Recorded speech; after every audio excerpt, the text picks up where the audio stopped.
recording is on. Olá a todos e a todas. Vamos discutir nesse vídeo um pouco sobre as ondas eletromagnéticas e o espectro eletromagnético. Mas antes de iniciar, convido você a se inscrever no canal e depois de assistir, obviamente, o vídeo, curtir, comentar e compartilhá-lo, ok? Bom, vamos tratar de ondas e do espectro eletromagnético, né? Bom, esse é o sumário, né, que seguiremos ao longo dessa discussão, tá bom? Faremos uma breve introdução, né, da importância das ondas eletromagnéticas nas observações astronômicas e, em seguida, discutiremos a natureza da luz, né? Propriedades relacionadas à luz, ok? E como nós podemos fazer uso, né, das ondas eletromagnéticas para estudar a composição química de estrelas, por exemplo, o tamanho delas, né? Dentre outras propriedades físicas e químicas. Bom, a astronomia, né? Ela é uma ciência encantadora pelo fato de ela estudar fenômenos celestes, né? E o céu sempre nos fascinou, né? A regularidade do movimento dos astros, né? A periodicidade, por exemplo, das fases da Lua, bem como a periodicidade, né, do nascer e do pôr do Sol, né, do aparecimento, né, dos diferentes pontos luminosos no céu, ou seja, na abóbada celeste, né?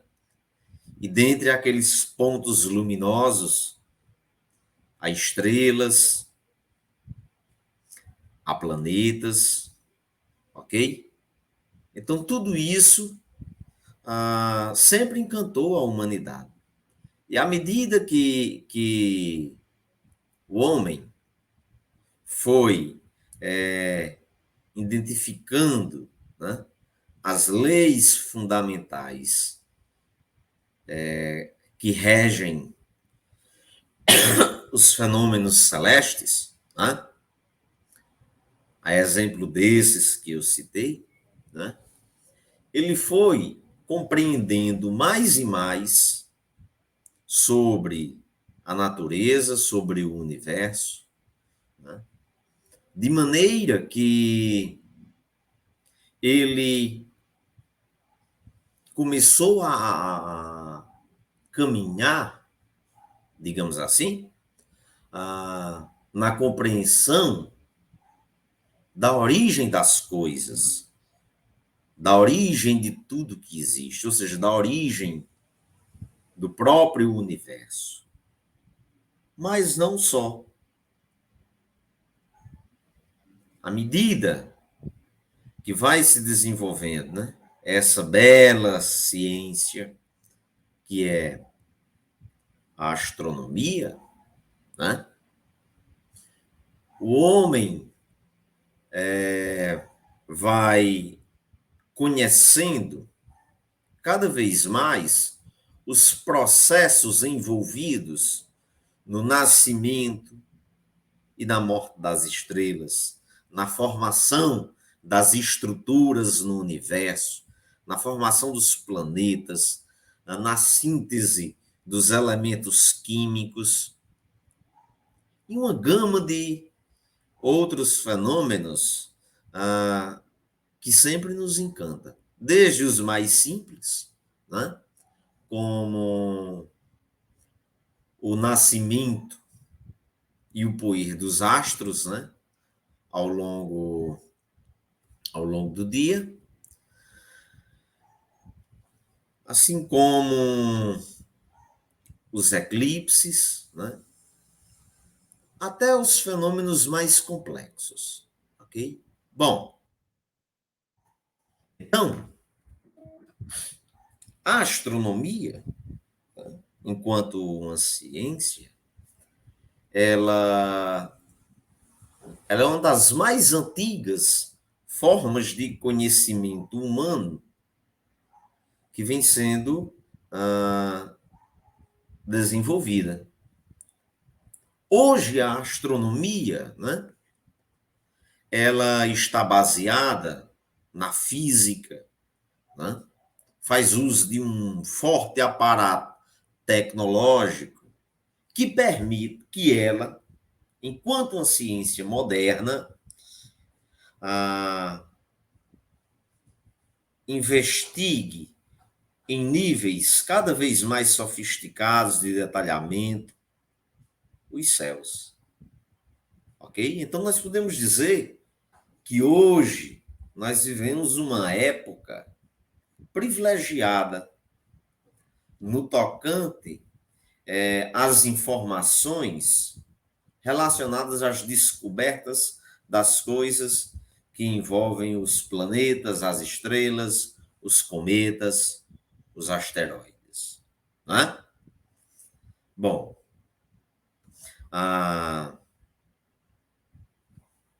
mas como é que, que essas pesquisas, como é que se determina a composição química, por exemplo, de uma estrela?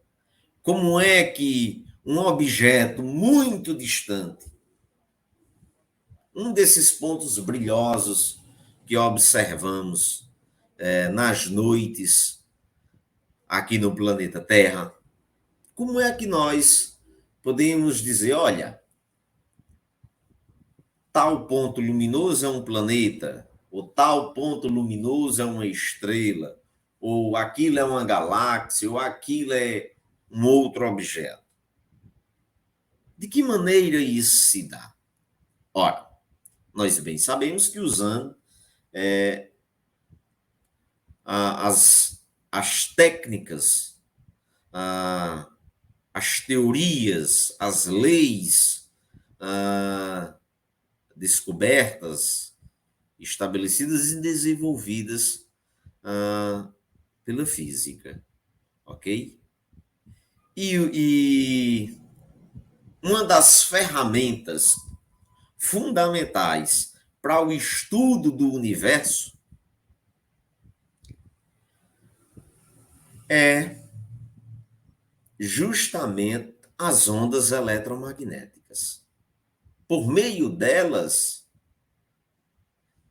extrai-se informações valiosas dos diferentes corpos celestes, de maneira que, a partir daquelas informações, daqueles dados observados, nós podemos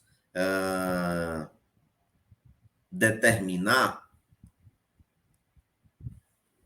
diferentes propriedades físicas e químicas daquele corpo celeste em observação.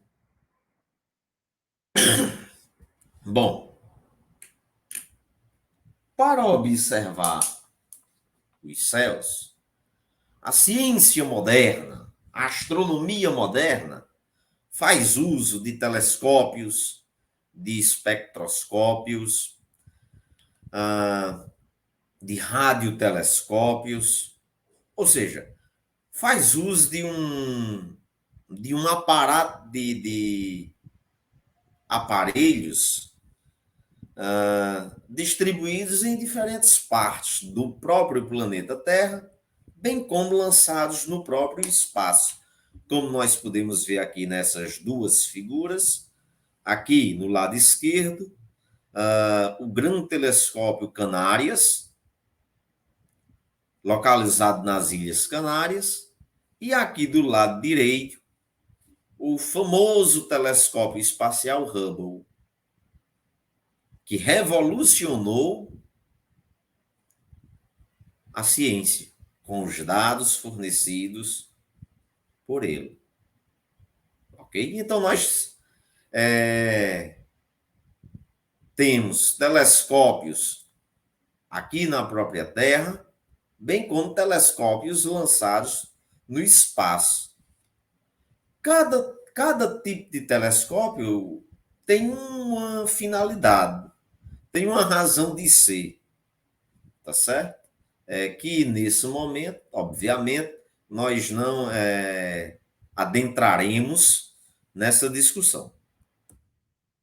Bom, aqui nós temos radiotelescópios do Observatório Nacional do México, e do lado de cá nós temos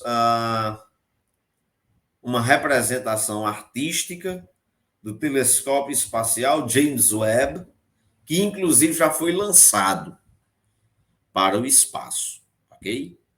Esse telescópio. Bom, então, perdoe. Então, como eu estava dizendo, desenvolve-se telescópios e se instala telescópios com diferentes objetivos, né, com diferentes finalidades, ok? Por exemplo, aqui nós temos uma representação do radiotelescópio Bingo, que será instalado na cidade do Aguiar, no estado da Paraíba, aqui no Brasil. Ok? Esse radiotelescópio permitirá estudar coisas até então discutidas, né, teoricamente, dentro da física, dentro da astronomia, né, dentro da astrofísica, né, como a matéria escura e a energia escura. Bom, a partir desse radiotelescópio Bingo, né, espera-se revolucionar a própria ciência com os dados coletados com tal instrumento, ok? Bom, eu não irei me alongar nessa introdução, né? Mas nós não podemos deixar de lembrar que toda essa revolução, né, na forma de observar a natureza, né, de estudar os fenômenos do universo, teve uma grande contribuição do italiano Galileu Galilei, ok? Que foi um astrônomo, matemático, físico, filósofo, médico, tá certo? Que é considerado um dos pais da ciência moderna, por ter desenvolvido, né, ter contribuído para o desenvolvimento do método científico, consequentemente, para o próprio desenvolvimento da ciência moderna. Galileu Galilei apontou pela primeira vez uma luneta para o céu, é essa daqui, e observou coisas estritamente novas para a humanidade e coisas que não condizia com o pensamento filosófico dominante do século XVI. Mas não só desse século, de tudo que antecedeu ao século XVI. Ok? Em um momento oportuno, nós podemos também discutir isso, né? Nós não vamos alongar, porque o que nos interessa nesse momento é discutir as ondas eletromagnéticas, ok? Bom, para além dos telescópios que detectam, né, as ondas eletromagnéticas, né, há também os espectrômetros. Aqui nós temos dois espectrômetros. Espectrômetro de bancada de precisão, esse aqui, e esse outro espectrômetro. Um espectrômetro com goniômetro. Ok? Esse instrumento, ele possibilita, a partir das ondas eletromagnéticas, da luz liberada pelos diferentes corpos no espaço, estudar, por exemplo, a composição química daquele corpo observado, ok? Bom, o espectrômetro, ele gera uma coisa dessa aqui, olha. Uma imagem dessa. São os espectros eletromagnéticos aqui da luz branca. Aqui, o espectro eletromagnético de absorção do sódio. E aqui, o do mercúrio. Ok? Bom, nós vamos aprender agora um pouco da física envolvida, né, com esses resultados aqui, por exemplo. Ok? E como é que nós lemos, digamos assim, esses diagramas? Chamemos dessa maneira. Bom, a luz, né, é algo presente no nosso cotidiano, né? De maneira que há fontes luminosas naturais, primárias, como o Sol, por exemplo, né, que produz, né, a própria luz que ele emite, né?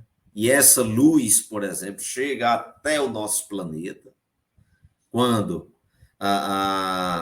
como nós podemos observar nesse momento, né?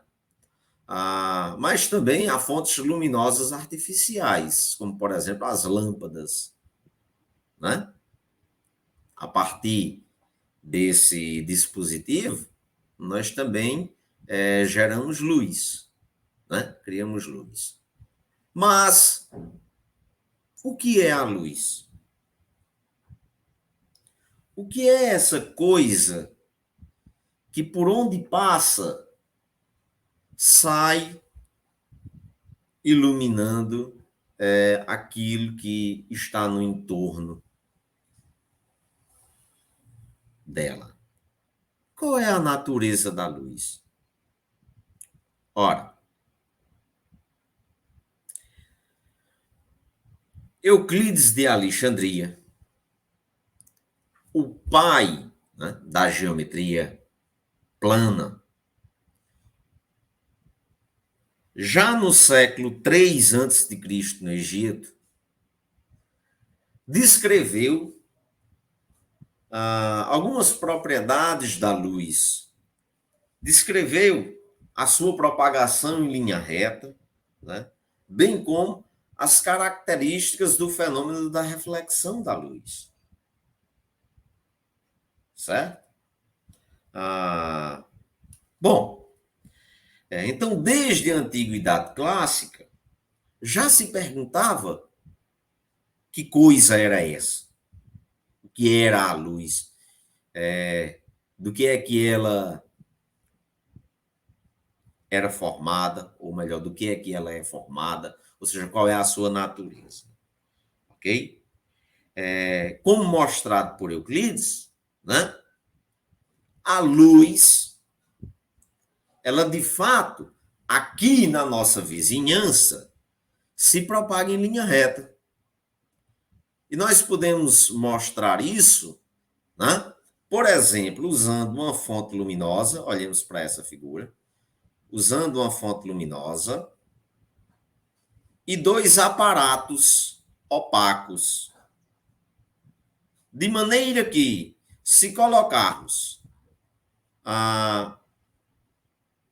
esse aparato opaco C menor entre a fonte luminosa e esse outro aparato opaco maior, representado por A, o que nós vamos observar é a projeção da sombra desse objeto C nesse aparato aqui, nessa parede. E o formato da sombra tem a similaridade com o formato desse objeto. Ora, esse objeto aqui é um retângulo. A sombra projetada nessa parede, devido esse retângulo estar sendo iluminado por essa fonte, também é um retângulo. Ora, nós só podemos explicar isso, o fato de essa sombra também ser um retângulo, desde que localmente os raios de luz emitidos por essa fonte luminosa se propagarem de forma retilínea. Ou seja, a luz, ela tem que se propagar, os raios luminosos têm que se propagar em linha reta aqui. Ok? E o fenômeno da reflexão da luz, já caracterizado por Euclides de Alexandria, no século 3 a.C., também é um fenômeno muito comum e, inclusive, utilizado por nós. Como podemos ilustrar aqui, uma motorista olhando para a parte traseira do carro, ou seja, para a parte posterior, por meio do retrovisor. De maneira que isso só é possível pelo fato de a luz emitida pelos objetos que estão na parte posterior do veículo, a luz advinda, melhor dizendo, digamos assim, incidirem-se no espelho do retrovisor e serem refletidos, né, esses raios luminosos em direção aos olhos dessa mulher. Né? Então, aqui nós temos uma ilustração do fenômeno da reflexão da luz. Tá? Ainda que nós não possamos, em um primeiro momento, dizer o que é a luz, nem qual é a sua natureza, nesse momento, mas nós, a partir das contribuições de Euclides, nós podemos estudar algumas características, alguns fenômenos, melhor dizendo, envolvendo a luz. O fato de ela se propagar em linha reta, o fato de, ao bater nos objetos, ela ser refletida, e assim vai, ok? Contudo, a ciência moderna hoje sabe, obviamente, o que é a luz e qual é a sua natureza, né? Nós chegaremos lá no momento adequado. Bom, agora vamos dar um salto, né, do século III a.C. para o século XVII, ok? Depois de Cristo. Ou seja, vamos dar um salto aí de quase 20 séculos, tá certo? De quase 2000 anos. Bom, no século XVII, Robert Hooke, assim como Christian Huygens, Robert Hooke, um físico inglês, William Huygens, um físico holandês, eles desenvolveram pesquisas evidenciando o caráter ondulatório da luz. Ou seja, a luz, ela tem um caráter, digamos assim, não a natureza, mas um comportamento parecido com as ondas do mar, por exemplo. Ok? Com as ondas de matéria. Tá?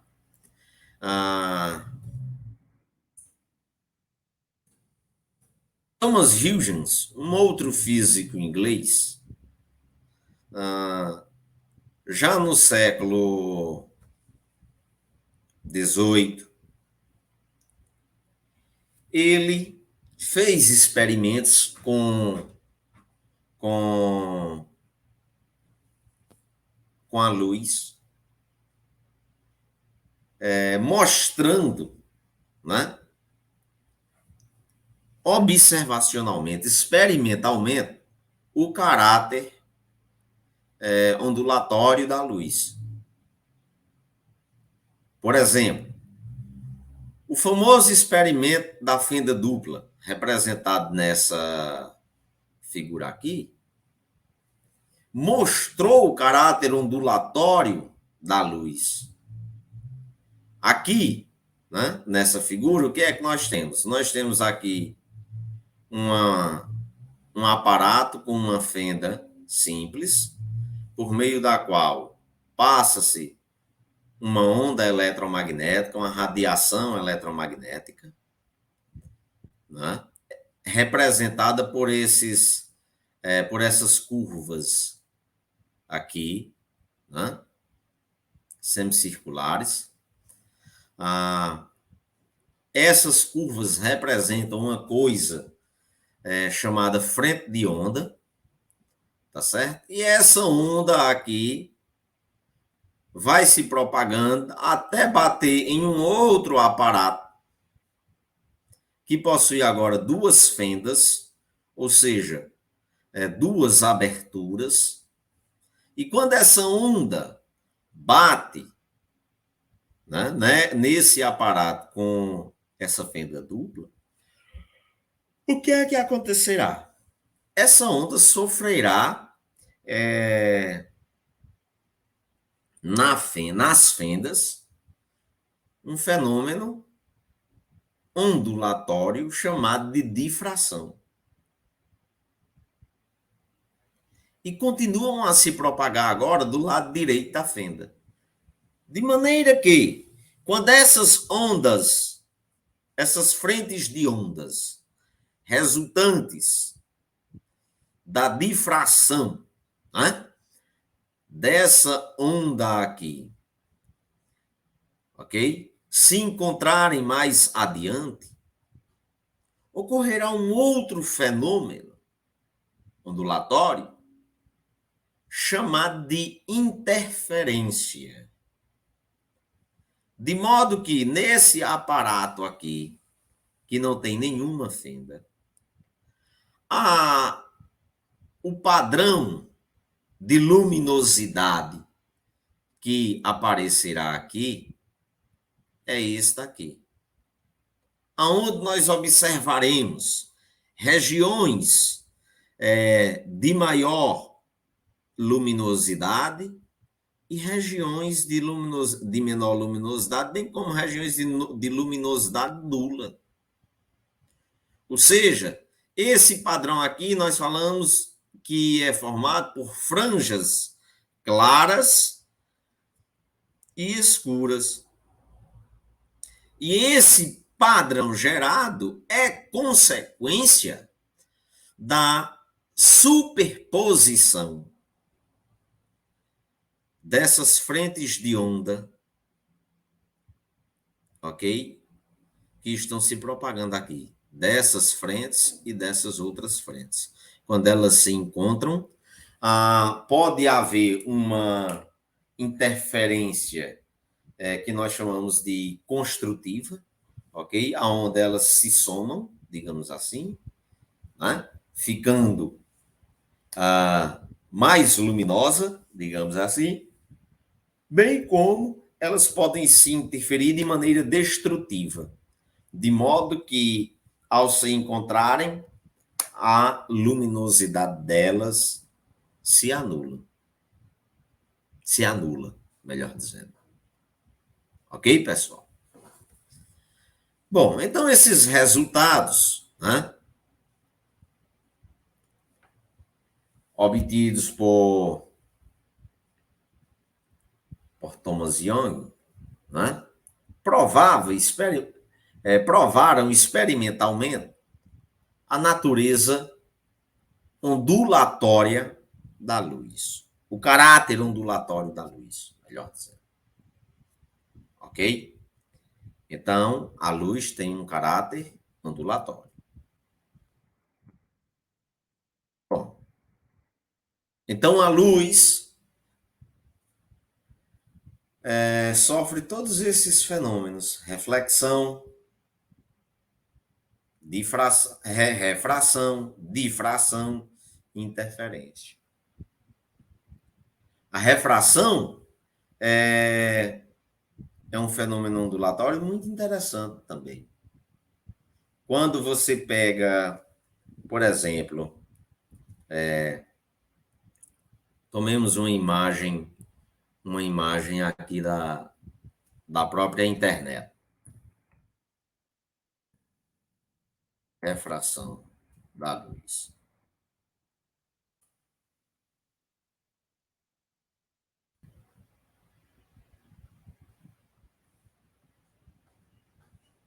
Aqui está uma situação. Cadê a imagem? Aqui. Que mostra o fenômeno da refração da luz. Onde nós temos a impressão que essas duas estruturas pretas estão quebradas, né?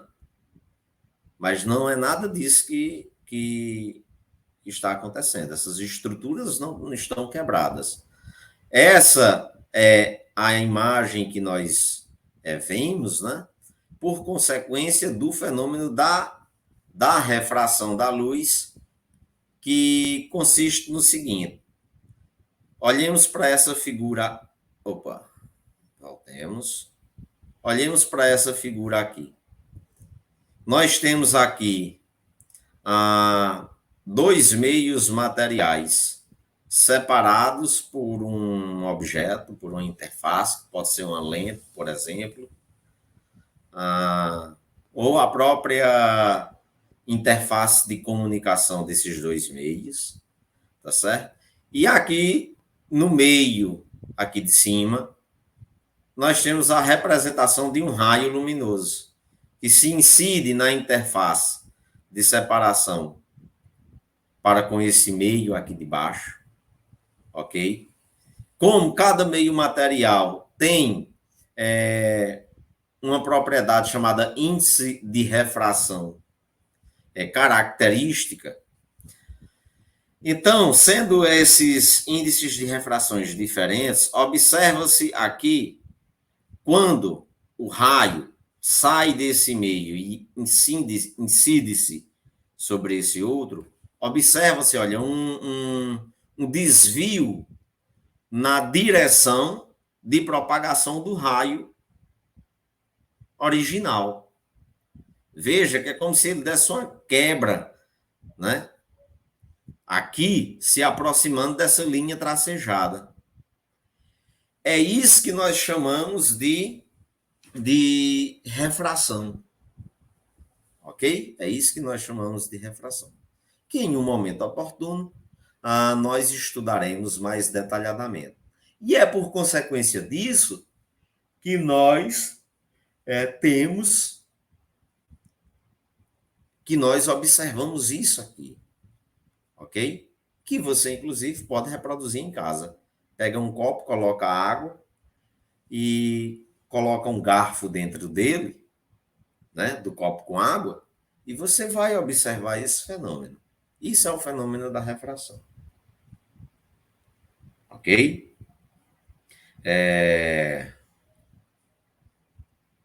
Bom, então essas são os fenômenos ondulatórios. Mas antes de continuar, permitam-me fazer simulações nesse simulador desenvolvido pela Universidade do Colorado, né? É o PhET Interactive Simulations, ok? Aqui você reproduz diferentes experimentos, de diferentes fenômenos da física, da química, da biologia, da matemática, ok? Tomemos vamos fazer essa simulação aqui.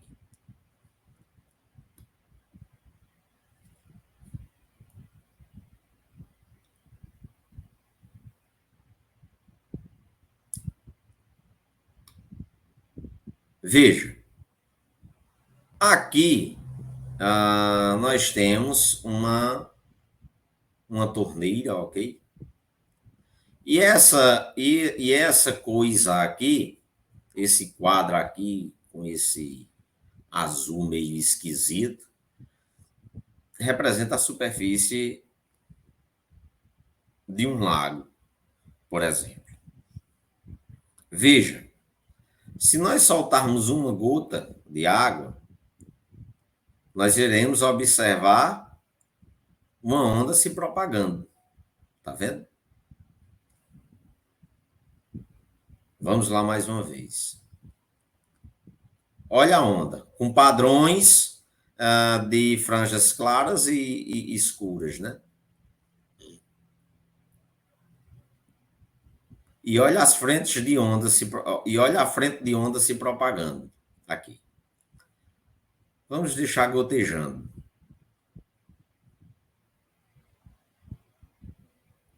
Então é isso o padrão de onda que nós observamos, né? Essa onda, ela tem propriedades importantíssimas que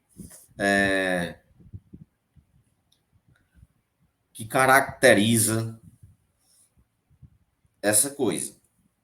Por exemplo, essa onda tem uma amplitude, né? Que seria uma espécie de altura da onda. As franjas, né? As frentes de onda, elas estão separadas por uma determinada distância, né? E essa distância de separação entre as frentes de onda, nós chamamos de comprimento de onda, ok? E essa onda tem uma frequência, né? Que seria uma medida, digamos assim,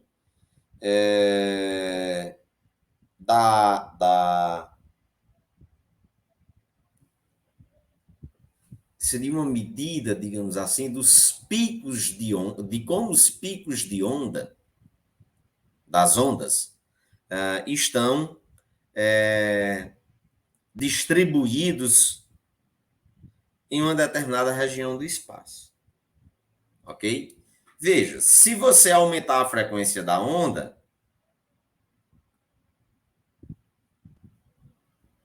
como nós fizemos aqui agora, o que é que nós observamos?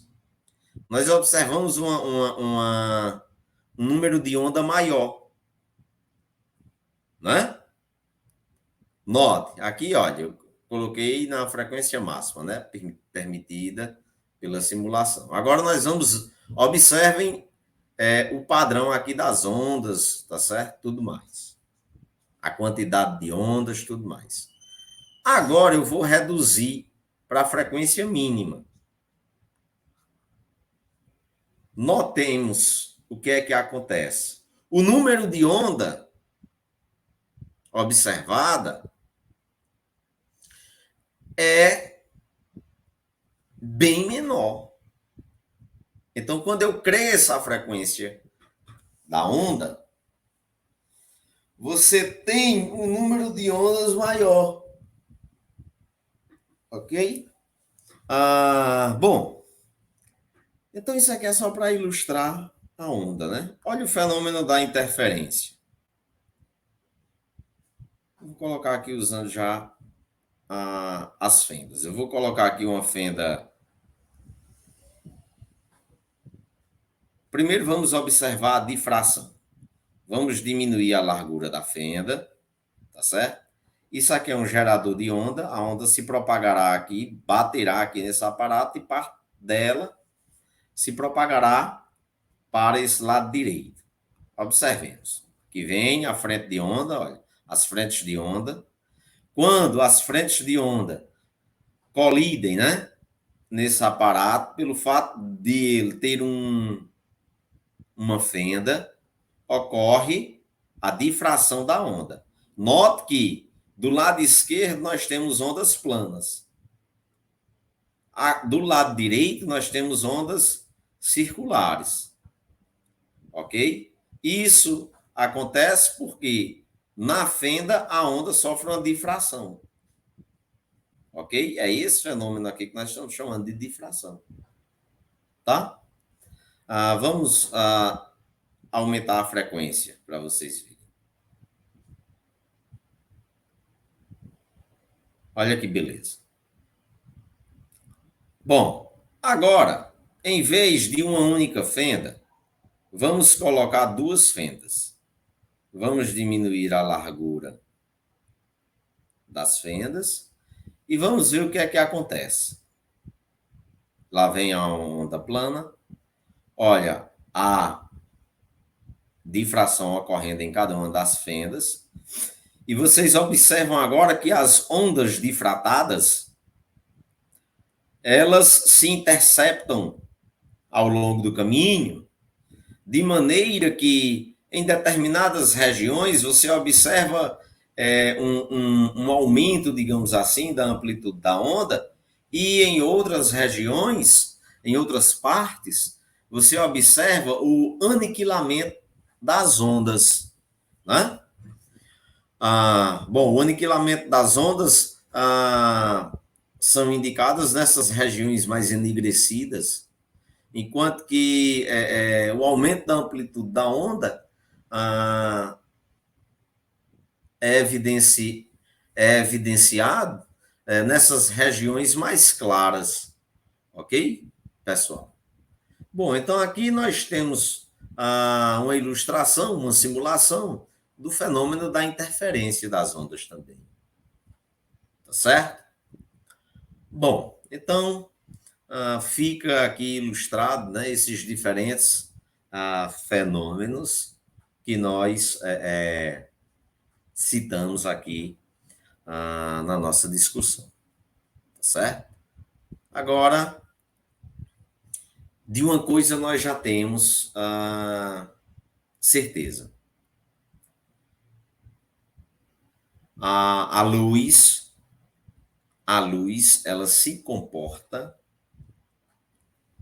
como uma onda, ok? Ela se comporta como uma onda, tá?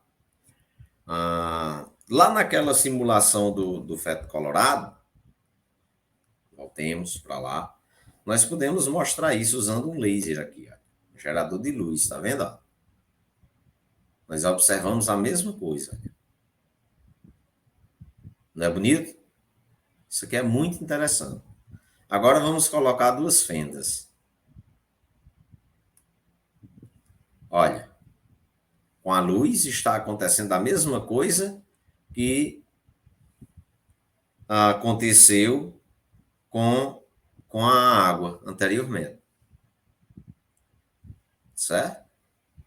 Olha aqui o padrão de onda. A interferência construtiva e a interferência destrutiva. Ok? Bom, voltemos.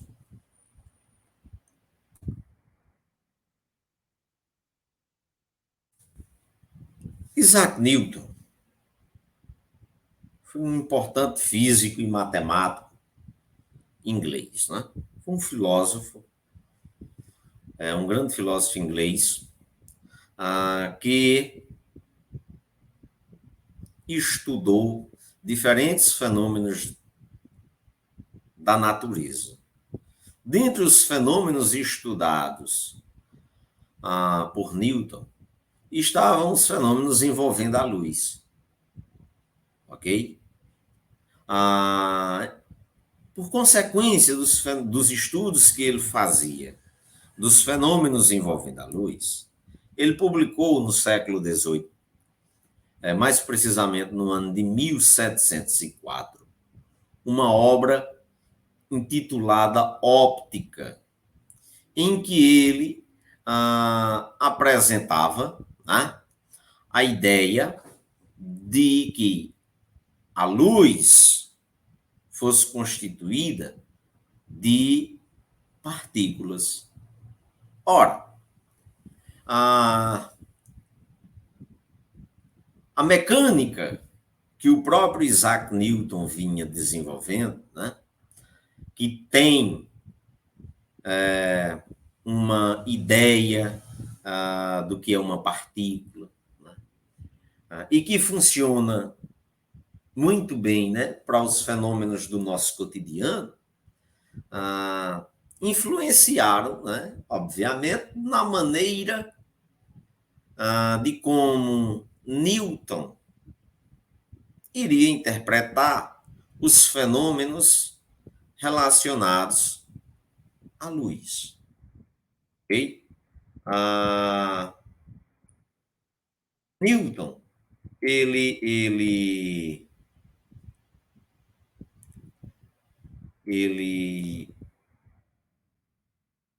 dizia que a luz era formada de partículas e explicava a partir dessa concepção os diferentes fenômenos envolvendo esse tipo de onda.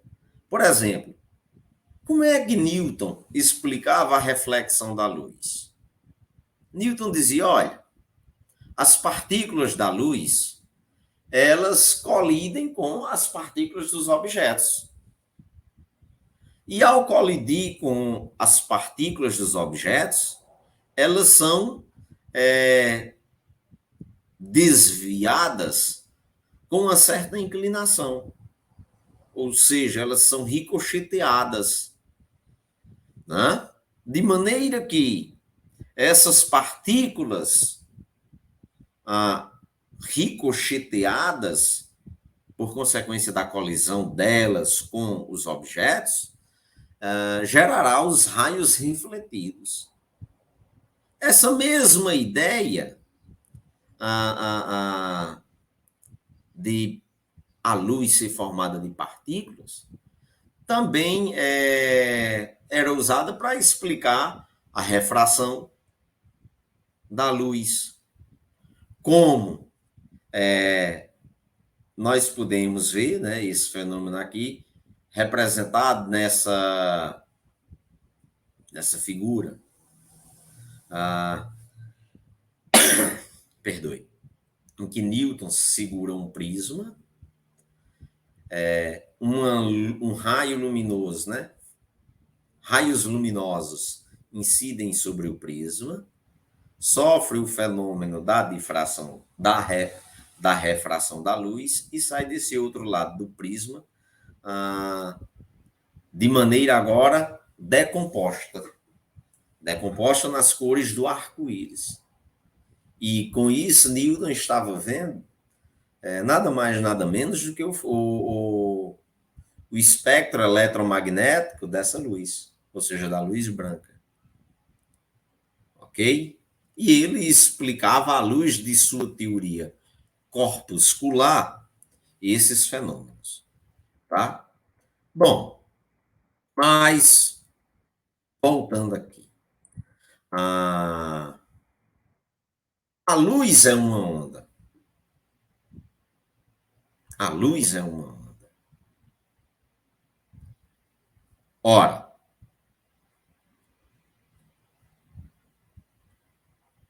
toda onda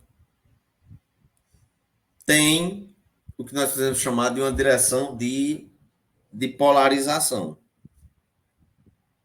Ok? Uma direção de polarização. Michael Faraday, um físico e químico inglês, ele mostrou que a polarização da luz, ela pode ser mudada, né? Como nós podemos ver aqui nessa figura aqui, do lado direito, ela pode ser mudada por meio de campo magnético. Ora, o campo magnético altera a polarização da luz. Ok? Altera a polarização da luz. Bom, assim como altera a polarização de qualquer radiação eletromagnética. Tá? Mas, como foi que a ciência, né, ela concluiu que a luz era uma onda eletromagnética? Bom,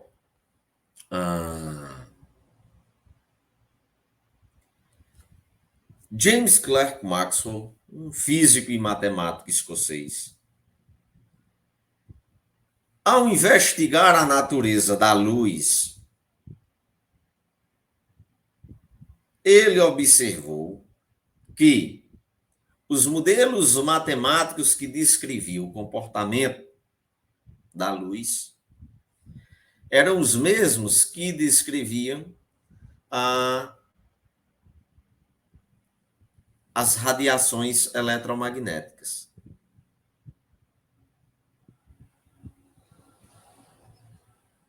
Bom, Maxwell inclui a luz, né, no rol, digamos assim, das radiações eletromagnéticas, né, e descreve o seu comportamento como sendo derivado do comportamento de campos elétricos e campos magnéticos. Na verdade, a luz, né, como nós podemos ver nessa representação aqui, nada mais é do que um campo elétrico oscilando perpendicularmente com um campo magnético também oscilatório. Ok? Por isso que a luz ela é uma radiação eletromagnética. Mas isso só foi mostrado experimentalmente pelo físico alemão Heinrich Hertz. Ok? Hertz, fazendo experimentos com ondas de rádio,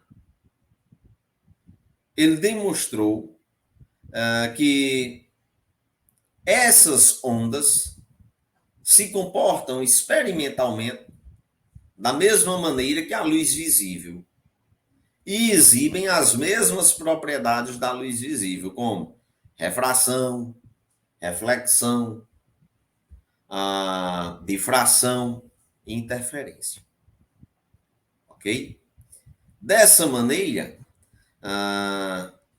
foi possível incluir, né, por consequência desses resultados experimentais obtidos por Hertz, usando ondas de rádio, emissão de ondas de rádio, foi possível incluir, né, a descrição das propriedades da luz no corpo, no rol das propriedades das ondas eletromagnéticas.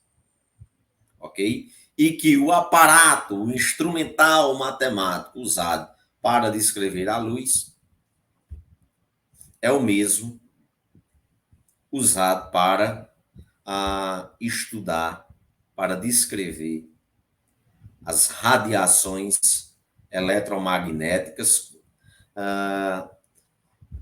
com os seus diferentes espectros, ok?